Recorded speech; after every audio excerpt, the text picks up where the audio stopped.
ఇది వేదాంతానికి ఆధ్యాత్మికానికి సంబంధించింది కాబట్టి కొంచెం పూర్వాపరాలు చూసుకుని ఏం చెప్పుకున్నాము, ఎక్కడి వరకు ఉన్నాము అని ఒకసారి ఆలోచన చేసి చెప్పుకుంటే మంచిది. మనం ఉత్పత్తి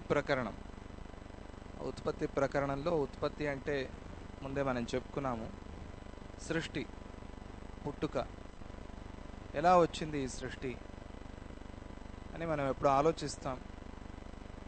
ఆ ప్రశ్నే శ్రీరామచంద్రుడికి కూడా కలిగింది. ఆయన అడిగాడు, ఎలా వచ్చింది ఈ సృష్టి అని. అప్పుడు వశిష్ఠ మహర్షి, ఆయన సద్గురువు, సృష్టి ఎలా వచ్చింది అని చెప్పకుండా ముందు ప్రళయాన్ని గురించి చెప్పి ఆ ప్రళయం తర్వాత సృష్టి ఎలా అయింది అని చెప్తున్నారు.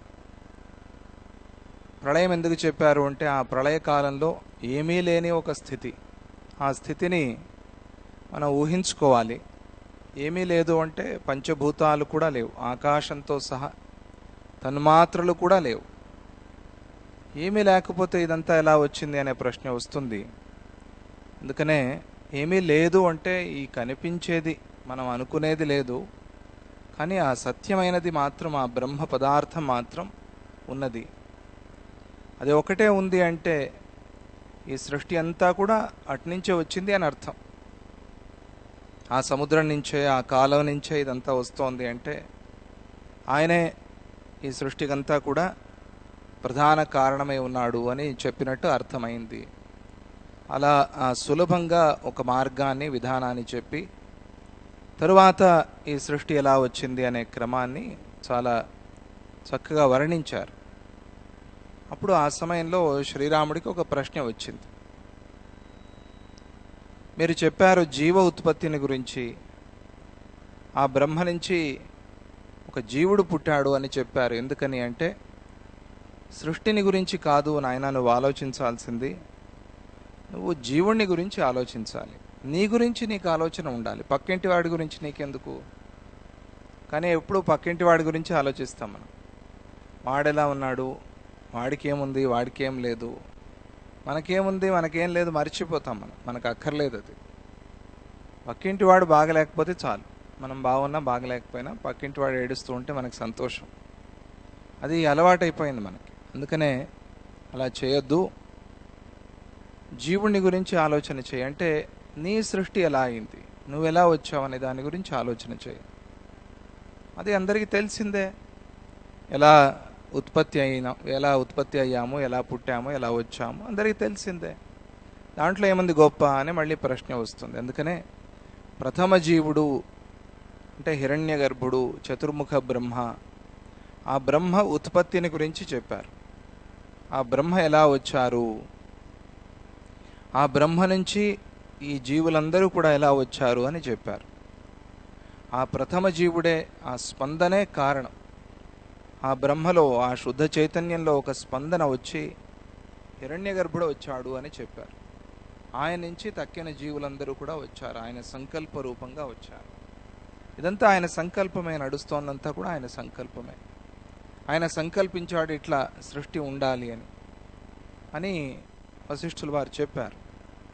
చెప్పినప్పుడు శ్రీరాముడికి ఒక ప్రశ్న కలిగింది. ఏమిటా ప్రశ్న అంటే, ఆ జీవుడు, ఈ కనిపించే ఈ జీవులు మనమందరం కూడా ఒకటే అయితే మనలో సామ్యం అంటే ఒకే రకంగా ఉండటం అనేది ఉండాలి కదా. ఆయన మనము ఒకటే, ఆయన నుంచే వచ్చాం మనం, ఆయన కాకుండా వేరే ఏమి లేదు అన్నప్పుడు ఇంకా ఆయనకన్నా భిన్నమైందే ప్రపంచంలో లేనప్పుడు ఇలా భిన్నంగా ఎందుకు కనిపిస్తుంది అనే ప్రశ్న వచ్చింది. ఆ ప్రశ్నని శ్రీరాముడు అడిగే ముందు ఇంకా కొన్ని విషయాలు ఉన్నాయి, వాటిని చెప్పుకుని మనం అందులోకి ప్రవేశిద్దాం. కొంచెం వరకు చెప్పుకున్నాం మనం. సత్యాన్ని ఎలా చూడాలి, సత్య దర్శనం అనేది ఎట్లా అవుతుంది, అసలు సత్య దర్శనం అంటే ఏమిటి, సత్యం అంటే ఏమిటి. రకరకాలుగా సత్యాలు ఉన్నాయి ప్రపంచంలో. ఇవన్నీ సత్యాలు అంటామా మనం? వీటిలో ఏది సత్యం, దేన్ని అసలు సత్యం అని పిలవాలి అనే విషయాన్ని మనం చెప్పుకున్నాం. అక్కడితో ఆపాం. సత్యాల్లో 3 విధాలు అని చెప్పుకున్నాం. ఒకటి వ్యావహారిక సత్యం, ఇదంతా వ్యవహార సత్యం.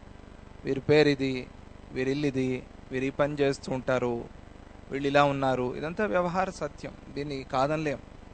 వ్యవహారం వరకు అది. తర్వాత ప్రాతిభాసిక సత్యం అన్నారు. ప్రతిభాస అంటే ఒకటి ఇంకో రకంగా కనిపించటం. ఆ కనిపించటం అనేది ఎప్పటి వరకు? నువ్వు సత్యాన్ని చూడనంత వరకు అది ప్రతిభాస, అలాగే కనిపిస్తుంది. ఇదే సత్యము అని అనిపిస్తుంది, కానీ అది సత్యం కాదు, అది ప్రతిభాస. తర్వాత పారమార్థికం. పరమార్థం అంటే దానికన్నా ఇంక పై సత్యం లేదు, అది పరమార్థ సత్యం. ప్రపంచంలో ఏమైనా మారచ్చు, ఎన్నైనా మారచ్చు, కానీ అది మాత్రం మారకుండా ఉండేది, దాన్ని పారమార్థిక సత్యము అంటారు, పరమార్థం అంటారు. దీంట్లో ఏమిటి పరమార్థం? ఏమిటి? మనం ఇంత చదువుతాం, ఇన్ని వ్యవహారాలు చేస్తాం, ఇంత కుటుంబం, ఇంత పరివారం, ఇంత సంసారం, దీనికంతా ఏదో పరమార్థం ఉండాలి కదా, అది పరమార్థం, పారమార్థిక సత్యం. ప్రతిదానికి ఒకటి ఉంటుంది, ఏదో పరమార్థ సత్యం. ఇవన్నీ ఎందుకు చేస్తున్నావు?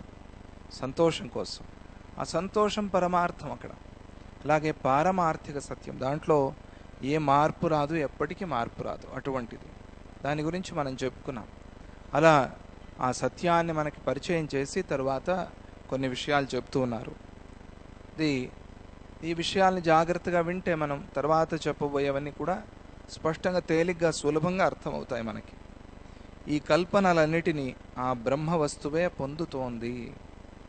కల్పనలు, చాలా రకాలుగా కల్పనలు చేశాడు ఆ పరమాత్మ అని చెప్పుకున్నాం కదా. ఈ కల్పనలన్నీ ఎవరు పొందేది? ఎవరికి కల్పన అంటే ఆ బ్రహ్మ వస్తువుకే ఈ కల్పనలన్నీ కూడా.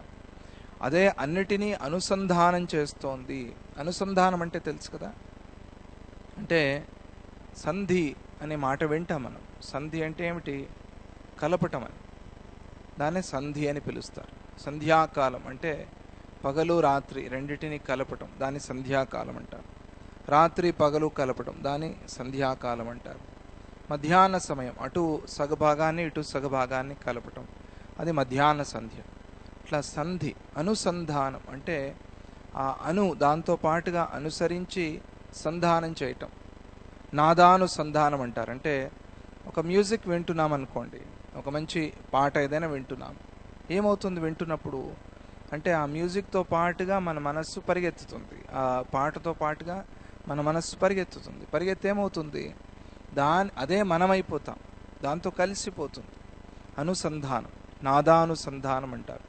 అంటే ప్రతిరోజు ఏదైనా ఒక మంచి మ్యూజిక్ వినాలి, లేదా ఇట్లా శృతి పెట్టుకుని, లేదా స్వామిజీ వారి కాన్సర్ట్స్ ఉన్నాయి, అవి అట్లా కళ్ళు మూసుకుని వింటూ ఉంటే నాదమే మనం అయిపోతాం. నాదానుసంధానము అని పిలుస్తారు.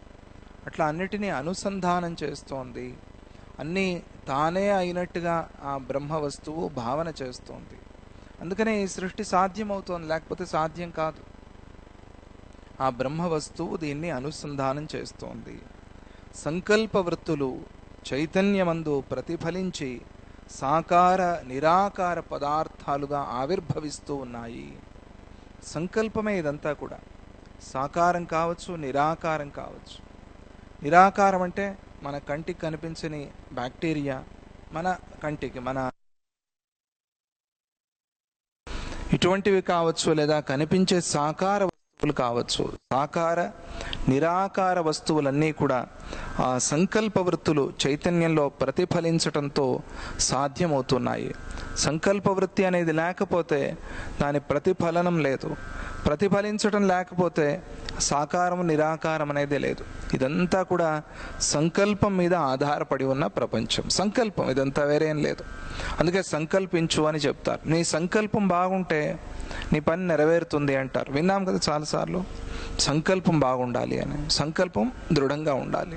సంకల్పం లేకపోతే ఏమీ ప్రయోజనం లేదు. ఎందుకని అంటే ఈ సృష్టి సంకల్పం నుంచి వచ్చింది కాబట్టి. ఇవి ఆ బ్రహ్మాన్నే దర్శింపచేస్తూ ఉన్నాయి. కొందరు చూస్తున్నారు, కొందరు చూడలేకపోతున్నారు. కొందరు ప్రపంచాన్నంతా చూసి ఆహా ఆ భగవంతుడి సృష్టి ఎంత బాగుంది అంటే ఆ భగవంతుడు ఇంకెంత బాగుంటాడో. భక్తులు మనం భాగవతంలో కథలు విన్నప్పుడు అదే మనకి స్పష్టంగా కనిపిస్తుంది. ఈ సృష్టిని చూసి ఆనందించి మురిసిపోయి అక్కడ ఉండకుండా ఈ సృష్టిని చేసిన భగవంతుడు ఇంకెంత బాగుంటాడో ఆయన్ని చూడాలి అని అటువైపు ప్రయాణం చేశారు. అది మనం పెంచుకోవాలి దాన్ని. ఈ సృష్టి ఇంత బాగుంటే ఈ సృష్టిని చేసినవాడు ఆ భగవంతుడు ఇంకెంత బాగుంటాడో అనేది భక్తి మార్గానికి చాలా ముఖ్యమైనది, ప్రధానమైనది. అలా ఆ బ్రహ్మాన్ని ఇవన్నీ కూడా దర్శింపచేస్తూ ఉన్నాయి. ఈ కల్పనావృత్తుల ప్రకాశం వికసించిన పూలతో కూడిన లతలాగా ఉంటుంది. ఎలా వచ్చింది ఇది అంటే, ఆ బ్రహ్మ ఒక లత, ఆ లతకి చిన్నగా అట్లా ఒక మొగ్గ తొడిగి, ఆ మొగ్గ ఒక పుష్పమయ్యి, ఆ పుష్పం అట్లా వికసించి పూర్తిగా లత అంతా పుష్పాలు పూలు పూలు పూలుగా అయిపోతుంది. అలా ఉన్నట్టుగా ఆ బ్రహ్మని ఒక లత అనుకోండి, ఈ సృష్టిని ఆ లతకి పూసిన పూలు అనుకోండి.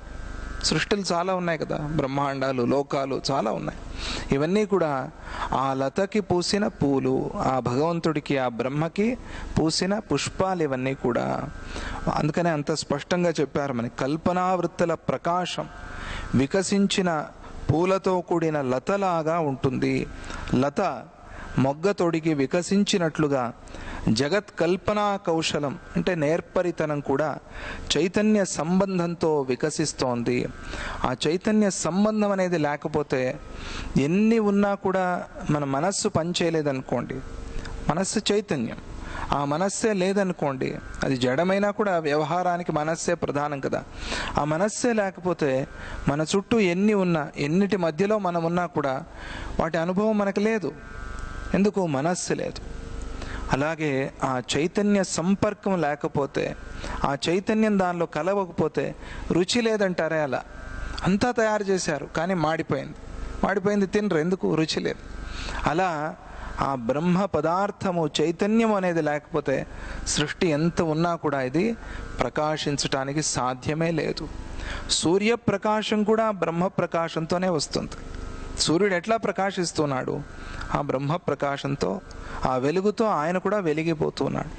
ఆ వెలుగు లేకపోతే సూర్యుడిలోనే వెలుగు లేదు, ఇక మనం ఎంత అని. అలా ఆ బ్రహ్మ చైతన్యము దాని సంబంధంతో ఇదంతా కూడా వికసిస్తోంది. దీన్నంతా దర్శించేది కూడా బ్రహ్మ, అది గుర్తుపెట్టుకోవాలి మనం. దీన్ని వెలిగించేది బ్రహ్మ, ఆ వెలుగు బ్రహ్మ, ఆ వెలుగుని చూసేది బ్రహ్మ. ఇది చాలా ముఖ్యమైన విషయం. తరువాత జీవో బుద్ధి క్రియాస్పంద మనోద్విత్వైక్యమిత్యపి స్వసత్తాం ప్రకచంతీంతాం నియోజయతి వేదనే. ఇక ఇప్పటి వరకు చెప్పిన విషయాన్ని సారాన్ని చెప్తున్నారు. దానిలో ఉన్న అసలు ఆ జిస్ట్ ఏమిటి, దాని సారం ఏమిటి, ఆ ప్రధానమైన ఎసెన్స్ అంటారు కదా, దాన్ని ఇప్పుడు మనకి చెప్తున్నారు. జీవుడు బుద్ధి, క్రియ, స్పందనము, మనస్సు, ద్వైత భావం అంటే రెండుగా కనిపించటం, వాడు నేను ఇది అది అట్లా రెండుగా కనిపించటం, దాన్ని ద్వైత భావం అంటారు. బ్రహ్మసత్తా అంటే ఉనికి, అది సత్యమైన ఉనికి, ఆ బ్రహ్మసత్తా, ఇవన్నీ కూడా జ్ఞానంతోనే పొందతగినవి ఉన్నాయి. ఇవన్నీ జీవుడు కానీ, బుద్ధి కానీ, క్రియ కానీ, స్పందనం కానీ, ఇవేవి జ్ఞానం లేకపోతే సాధ్యం లేదు. ఇవన్నీ జ్ఞానంతోనే పొందగలం మనం. అస్తిత్వం మాత్రం అంటే ఉనికి, ఉండటం, అస్తిత్వం అంటారు, దాన్ని గుర్తుపెట్టుకోవాలి. అస్తిత్వం మాత్రం ఏకమాత్ర బ్రహ్మమందే ఉంది. వీటికి అస్తిత్వం లేదు. ఆయన ఉన్నాడు కాబట్టి ఆ అస్తిత్వంతో, ఆ ఉనికితో వీటికి ఉనికి వస్తుంది. అంటే మన అడ్రస్ ఏమిటి? భగవంతుడే మన అడ్రస్. భగవంతుడే లేకపోతే అడ్రస్సే లేకుండా అయిపోతాం మనం. ఆయన లేకపోవటం అనేది ఎప్పుడైనా ఉందా ప్రపంచంలో? సాధ్యమే లేదు. ఎప్పుడూ ఉన్నాడు ఆయన, శాశ్వతంగా ఉన్నాడు, నిత్యంగా ఉన్నాడు, సత్యంగా ఉన్నాడు. అందుకే అమ్మవారి పేర్లలో లలిత సహస్రనామంలో శాశ్వతి అనే పేరు. అంటే ఒక క్షణం కూడా నాశనం లేనిది అని అర్థం. ఒక క్షణం అంటే ఒక సెకండ్ అలా పోయొస్తాను అది కూడా లేదు, ఎప్పుడూ ఉండేది, అలాగే ఉండేది, నాశనం లేకుండా ఉండేది. అది ఆ శక్తి యొక్క నిజమైన శక్తి, అదే సత్తా, అదే ఉనికి. అది గుర్తుపెట్టుకోవాలి మనం, అది చాలా ముఖ్యం. మీ దేవుడు ఎట్లా ఉన్నాడు అని ఎవరైనా అడిగారనుకోండి, ఏం చెప్తారు? ఏమి శ్రమ పడొద్దు, అట్లా ఉన్నాడు ఇట్లా ఉన్నాడు అని ఉన్నాడు అంతే. ఉన్నాడు, తర్వాత ఎలా ఉన్నాడు అనే ప్రశ్న వస్తుంది. మీ దేవుడు ఏం చేస్తున్నాడు? ఉన్నాడు. అన్నిటికీ ఉన్నాడు సమాధానమే. ఏం చేస్తున్నాడు? ఉన్నాడు. ఉండటం కూడా ఒక పనే కదా, కానీ అది పని కాదు. ఎందుకని? ఆయన చేసేది ఏమీ లేదు, చేయాల్సింది ఏమీ లేదు. అందుకనే ఉండటం అనేదాన్ని పని అనలేం. నిత్య సత్యంగా ఉన్నాడు. క్రియ లేనివాడు, కర్మ లేనివాడు, తాపత్రయాలు లేనివాడు, దుఃఖాలు లేనివాడు, కష్టాలు లేనివాడు, కష్టాలు పోగొట్టేవాడు. అది ఉనికి అనే దానికి అర్థం. అది నిత్యంగా సత్యంగా ఉన్నవాడు. కానీ ఉన్నాడు అనేదాన్ని ముందు ఒప్పుకుంటే తర్వాత వాళ్ళ అనుకూలం, వాళ్ళకి ఎవరికి ఎలా కావాలో అలా ఉన్నాడు అని చెప్తారు. ఇలాగే ఉన్నాడు అని ఫైట్ చేస్తారు. అది ఎంత అమాయకత్వం, అది ఎంత అజ్ఞానం. ఉన్నాడు అనేది ఆయన అడ్రస్. ఎప్పుడూ ఉన్నాడు, శాశ్వతంగా ఉన్నాడు, సత్యంగా ఉన్నాడు. అందువల్ల అస్తిత్వం మాత్రం ఏకమాత్ర బ్రహ్మమందే ఉంది. అన్నీ ఉన్నాయి అనేందుకు సాధ్యం లేదు. అన్నీ ఉన్నట్టుగా ఉన్నాయి. ఆయన ఒకడు నిజంగా ఉన్నాడు, సత్యంగా ఉన్నాడు. ఆయన ఉన్నాడు కాబట్టి ఇవన్నీ ఉన్నట్టుగా కనిపిస్తూ ఉన్నాయి. అసలైతే ఎవరున్నాడు? ఆ సద్గురు ఉన్నాడు కాబట్టి ఆశ్రమంలో మనమందరం కూడా అస్తిత్వం అనేది అక్కడ ఉంది. మిగతావన్నీ కూడా వ్యవహారంగా అస్తిత్వం, వ్యవహారంగా ఉన్నాయి, ఉనికి అని ఒప్పుకుంటాం. ఏకమాత్ర బ్రహ్మమందే ఉంది. అన్య పదార్థాలకు మాత్రం అస్తిత్వం బ్రహ్మ వల్ల ఏర్పడుతోంది. ఇది చాలా ముఖ్యమైన విషయం. మరి మనమందరం ఉన్నాం కదా, మనం లేమో అని ఎవరంటారు? మన ఉనికి, ఈ అడ్రస్కి ఏమిటి కారణం? భూమి ఉంది కాబట్టి మన అడ్రస్. భూమిలో ఫలానా ఊరు, ఫలానా వీధి, అక్కడ ఫలానా ఇల్లు, ఆ ఇంటి నంబర్ ఇది, ఆ ఇంటి ఓనర్ వీరు, ఆ ఇంటి యజమానురాలు ఈమె. ఇవన్నీ భూమి ఉంది కాబట్టి కదా. ఆ భూమిలో అడ్రస్ చెప్తున్నాం. ఎక్కడో గాల్లో ఆకాశంలో మేము నార్త్ సైడ్ ఉంటాము అంటే ఎవరికి అర్థం కాదు కదా. నార్త్ సైడ్ ఎక్కడ ఉంటారు? ఏ దేశంలో ఉంటారు? ఏ ఊర్లో ఉంటారు? ప్రశ్న వస్తుంది. అలాగే భూమి ఉనికితో మన ఉనికి ఉన్నట్టుగా, మన అడ్రస్ ఉన్నట్టుగా, ఆయన ఉనికితో, ఆ బ్రహ్మ ఉనికితో, ఆ సత్యంతో మనం ఉన్నాము అనే భావన, ఆ అస్తిత్వం మనకు కూడా కలుగుతోంది. సా బుద్ధైవ భవత్యేవం భవేద్ బ్రహ్మైవ బోధతః అబోధ ప్రేక్షయా యాతి నాశం నతు ప్రబుధ్యతే. బ్రహ్మసత్తను తత్వతః తెలుసుకోకపోవటం వల్లనే అది అన్యసత్తలాగా ప్రకాశిస్తోంది. మనం అంటున్నాం కదా, దేవుడు ఉన్నాడు అని బయట చూపిస్తున్నాం. ఎక్కడున్నాడు? ఎక్కడో బయట ఉన్నాడు అని. అక్కడున్నాడు దేవుడు. ఎక్కడున్నారు సద్గురు? అక్కడున్నారు. బయట చూపిస్తున్నాం. ఎందుకని అంటే తెలుసుకోకపోవటం వల్ల. తెలుసుకుంటే ఇలా చూపిస్తాడా దేవుడున్నాడు అని? నేను మాట్లాడుతున్నాను కదా, నేను ఊపిరాడుతున్నాను కదా. పోనీ నా వ్యవహారం ఇదే భగవంతుడు, ఇదే బ్రహ్మ అని ఎందుకు అనలేకపోతున్నావు నువ్వు? అంటే నువ్వు సరిగ్గా చూడటం లేదు. చూసావు, సగం చూసావు, పూర్తిగా చూడలేదు.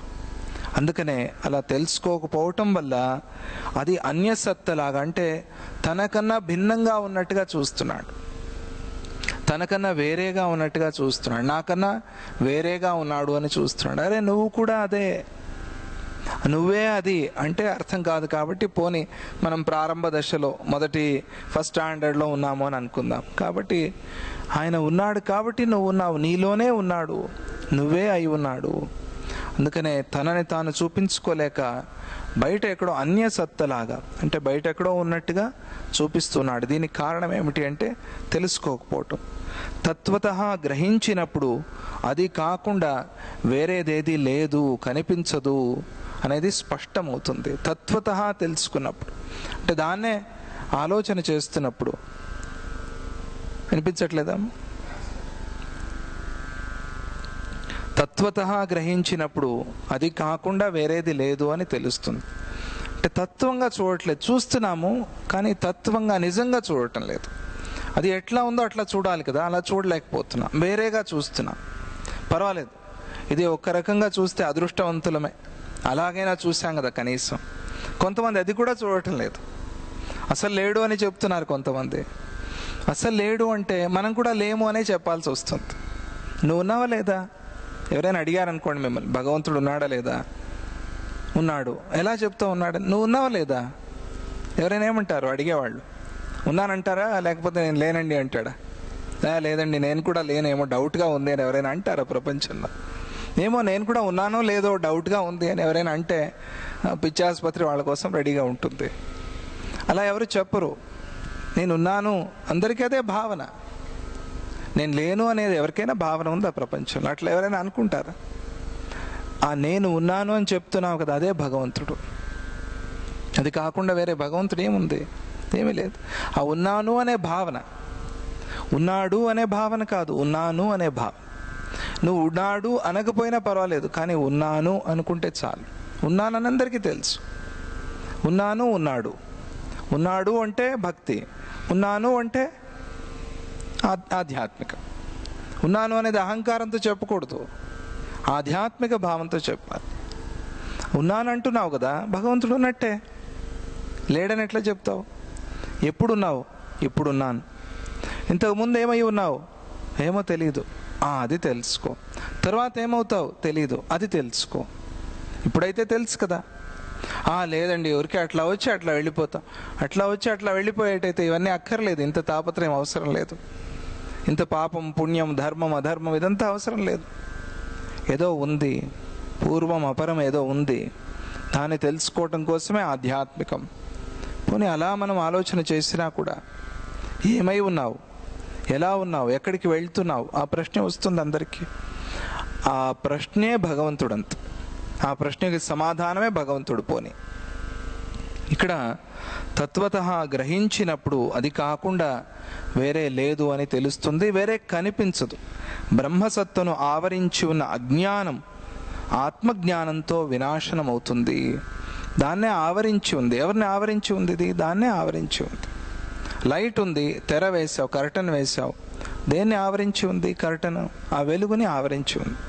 ఆ తెర తీస్తే ఆ వెలుగు వస్తుంది, అంతే. అలాగే ఆ బ్రహ్మని ఆవరించి ఉన్న ఈ అజ్ఞానాన్ని పోగొట్టేది జ్ఞానం మాత్రమే. దానికి మాత్రమే ఆ శక్తి ఉంది. అజ్ఞానం పోతే, ఇప్పుడు ఒక మాట చెప్తారు, కొంచెం పెద్ద మాట, అది భయపడద్దు, సులభంగానే అర్థమయ్యేట్టుగా చెప్తాను తర్వాత. అజ్ఞానం అనేది పోతే నిర్విక్షేపక స్వరూప మాత్రావస్థానం అనేది కొంచెం పెద్ద పేరు. ఇది అట్లా కనిపిస్తుంది కానీ చాలా తేలికైన మాట. నిర్విక్షేపక స్వరూప మాత్ర అవస్థానం. విక్షేపాలు లేకుండా, అంటే విఘ్నాలు లేకుండా. మనం కూడా చూస్తాం, భగవంతుడిని చూస్తాం, గుడికి వెళ్తాం, నమస్కారం చేస్తాం, సద్గురువుని చూస్తాం, భక్తిగా కొలుస్తాం, ఆయన మాటలు వింటాం. కాసేపే, తర్వాత మర్చిపోతాం, మరుగున పడిపోతుంది. ఆయన చెప్పింది మర్చిపోతాం, ఆయన చెప్పింది చేయాల్సింది కూడా మర్చిపోతాం, ఆయన విషయం కూడా మర్చిపోతాం. కొన్ని సందర్భాల్లో ప్రారంభ దశలో ఉంటే, లేదా మధ్యమ దశలో ఉన్నవాళ్ళు, వాళ్ళు కాసేపు ఎక్కువగా సాధన చేస్తారు. ఇంకా పై దశలో ఉత్తమంగా ఉన్నారనుకోండి, వాళ్ళు రోజంతా సద్గురువుని స్మరణ చేస్తారు. ఏ పని చేసినా, ఎక్కడ ఉన్నా, ఏం చేస్తున్నా కూడా స్మరణలో ఉంటారు. అలా ఉండటం, దాన్ని నిర్విక్షేపం అంటారు. అంటే విక్షేపాలు లేకుండా, విఘ్నాలు లేకుండా, అలా అలా అలా వేవ్ లాగా కాకుండా, లేచి లేచి పడటం కాకుండా, ఒకే లెంగ్త్లో ఎప్పుడూ స్మరణ చేస్తూ ఉంటారు, గుర్తుంచుకుని ఉంటారు. ఏది చేస్తున్నా కూడా ఆ పరమాత్మ జ్ఞానం, ఆ భగవంతుడి స్మరణ అనేది మరిచిపోకుండా చేస్తూ ఉంటారు. దీన్నే పంజాబ్లో సిక్కులు ఉన్నారు కదా, సుమిరన్ అంటారు. సుమిరన్ తేరా, ఆ స్మరణ అనేదాన్నే సుమిరన్ అంటారు. సుమిరన్ అనేది చాలా ముఖ్యం వాళ్ళకి. నిరంతర స్మరణ, అది ఒకటి ఉంటే చాలు, అన్నీ వస్తాయి. సుమిరన్ హో తో స్వర్గ హో అంటారు. అంటే సుమిరన్ ఉంటే అదే స్వర్గము అంటారు. ఆ సుమిరన్ లేకపోతే, స్మరణ లేకపోతే జన్మ వ్యర్థం అవుతుంది అంటారు.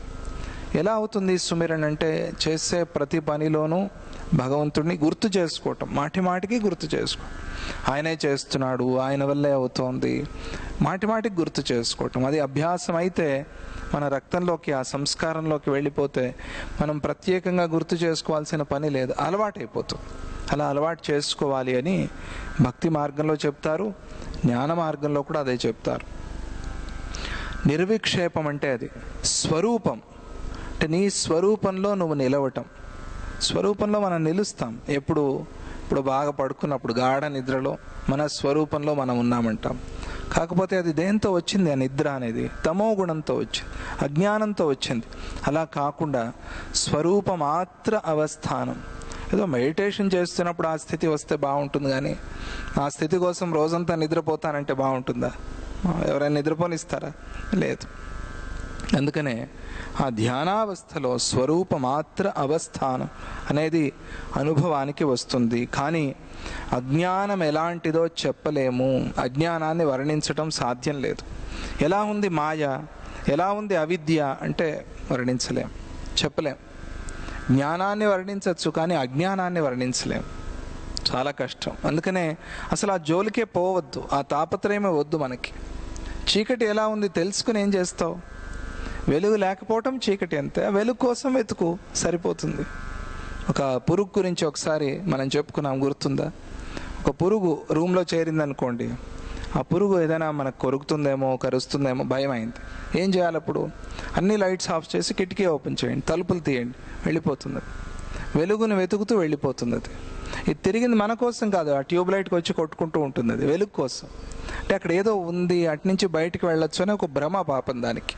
అక్కడ ఏదో కిటికీ ఉందేమో, అటునుంచి బయటికి వెళ్ళొచ్చేమో అని పాపం దానికి తెలియక. ఒక పురుగే వెలుగు కోసం వెతుకుతూ ఉంటే మనకి చీకటి గురించి ఎందుకు? చీకటి ప్రశ్న వద్దు, వెలుగు గురించి ఆలోచన చేస్తాం, వెలుగుని గురించి ఆలోచన చేద్దాం. అందుకనే ఇక్కడ అజ్ఞానం ఎలాంటిదో చెప్పలేము. అజ్ఞానాన్ని నాశనం చేసే జ్ఞానం మాత్రం అంత సులభంగా రాదు, అంత తేలిక కాదు, కొంచెం దానికి శ్రమ చేయాల్సి ఉంటుంది అని వశిష్ఠుల వారి మాట. యథాంధకారో దీపేన ప్రేక్ష్యమాణ ప్రణశ్యతి నచాస్య జ్ఞాయతే తత్వం అబోధస్యైవమేవ హి. దీపపు వెలుతురు వల్ల చీకటి నశిస్తుంది, కానీ చీకటి అంటే ఏమిటో చెప్పలేం.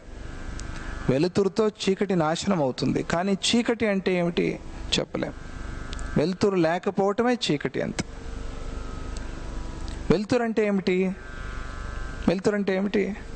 న్యాచురల్గా చీకటి లేకపోవటం వెలుగు, చీకటి అంటే వెలుతురు లేకపోవటం, అంతే. అంటే ఇది ఉంటే అది ఉండదు, అది ఉంటే ఇది ఉండదు. దుఃఖం ఉంటే సుఖం లేదు, సుఖం ఉంటే దుఃఖం లేదు. అలాగే జ్ఞానం ఉంటే అజ్ఞానం లేదు, అజ్ఞానం ఉంటే జ్ఞానం లేదు.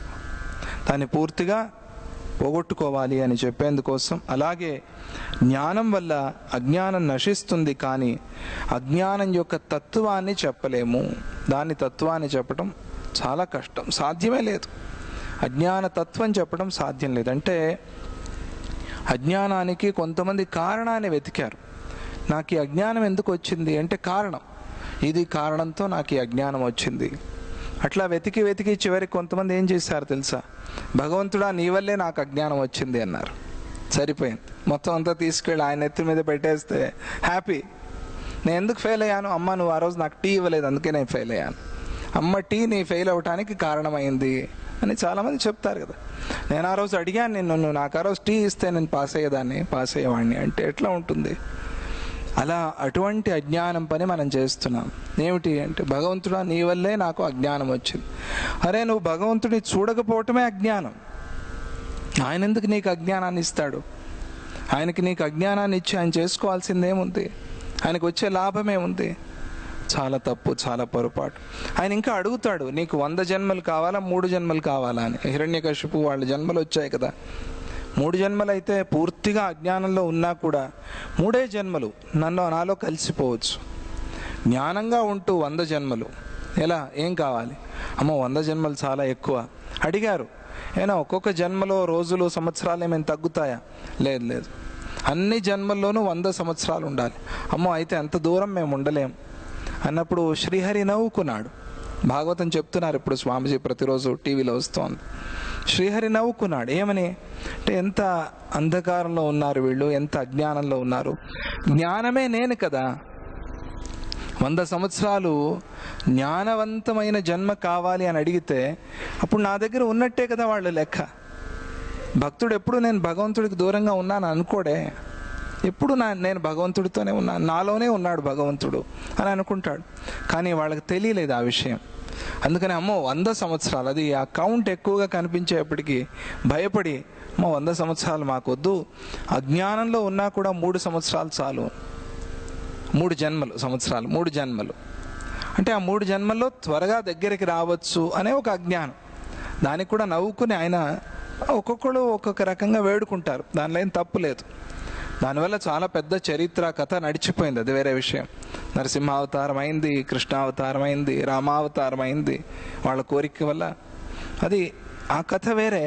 కానీ అజ్ఞానం అనేది ఎలా ఉంటుంది చూడండి, అలా కోరారు వాళ్ళు. అందుకని అజ్ఞానాన్ని వర్ణించటం అనేది సాధ్యం లేదు. దీనివల్ల వస్తుంది అజ్ఞానం. నేను ఇలా అనుకుంటున్నాను, ఈ భ్రమకి కారణం ఏమిటి? కారణం లేదు. కారణం చెప్పలేనిది అవిద్య, అజ్ఞానం అనేది నిష్కారణంగా వచ్చేది. కానీ ఎట్లా పోతుంది చెప్పచ్చు. జ్ఞానంతో పోతుంది. లైట్ వేస్తే పోతుంది. ఆ లైట్ వేసేవాడు సద్గురు, కరదీపిక అంటారు. ఆ లైట్ వేసి దాన్ని సత్యాన్ని చూపించి ఆ అజ్ఞానాన్ని, ఆ చీకటిని తీస్తాడు.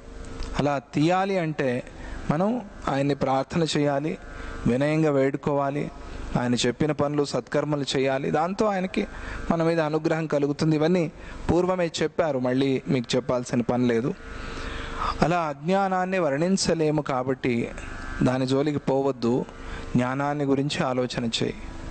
ఈ కర్టన్ ఎలా వచ్చింది? ఈ కర్టన్ ఏ బట్టతో తయారు చేశారు? ఎక్కడ తయారు చేశారు? దీన్ని కుట్టినవాడు ఎవరు? ఎవరు ఆలోచన చేయరు. తీస్తే చాలు, ఈ కర్టన్ పోతే చాలు, ఈ చీకటి పోతే చాలు, వెలుగు వస్తే చాలు అని అనుకుంటారు, అంతే. అలాగే ఉండాలి మనం కూడా అజ్ఞానం విషయంలో. అజ్ఞానం పోవాలి అని వేడుకుంటే ఆ అజ్ఞానం దూరమయ్యి జ్ఞానప్రకాశం కలుగుతుంది. ఏవం బ్రహ్మైవ జీవాత్మ నిర్విభాగో నిరంతరః సర్వశక్తి అనాద్యంతః మహాచిత్సార రూపవాన్. అందువల్ల తేలేది ఏమిటంటే, చివరికి ఏం చెప్పారు మీరు? ఇంత చెప్పి చివరికి ఏం చెప్పాలనుకున్నారు అంటే, చాలా మంచి మాట, మనకందరికీ కూడా చాలా ధైర్యాన్ని ఇచ్చే మాట, మనకు చాలా అవసరమైన మాట. బ్రహ్మమే జీవాత్మ అని తేలింది. జీవాత్మ వేరేగా వచ్చి ఈయన చాలా కష్టపడి ఆయన దగ్గరికి వెళ్ళి ఆయన దగ్గర కూర్చుని సేవ చేసి అలా కాదు. ఆ బ్రహ్మే జీవాత్మ, అభేదం. నువ్వు నన్ను కాపాడు అంటూ ఉంటే నిన్ను నేనేమిటి కాపాడేది? నువ్వే నేను, నేనే నువ్వు అంటూ ఉంటే ఏది మంచిది, ఏది పెద్దది? మనం ఏమడుగుతున్నాం? నీ ప్రొటెక్షన్ నాకు కావాలి. ప్రొటెక్షన్ ఏమిట్రా? నేనే నువ్వు అంటున్నాడు ఆయన. ఏది గొప్పది? నువ్వు నన్ను కాపాడితే చాలు. కాపాడటం ఏమిటి? నువ్వు నా భుజం మీద కూర్చో, నా నెత్తి మీద కూర్చో అన్నట్టుగా ఉంది.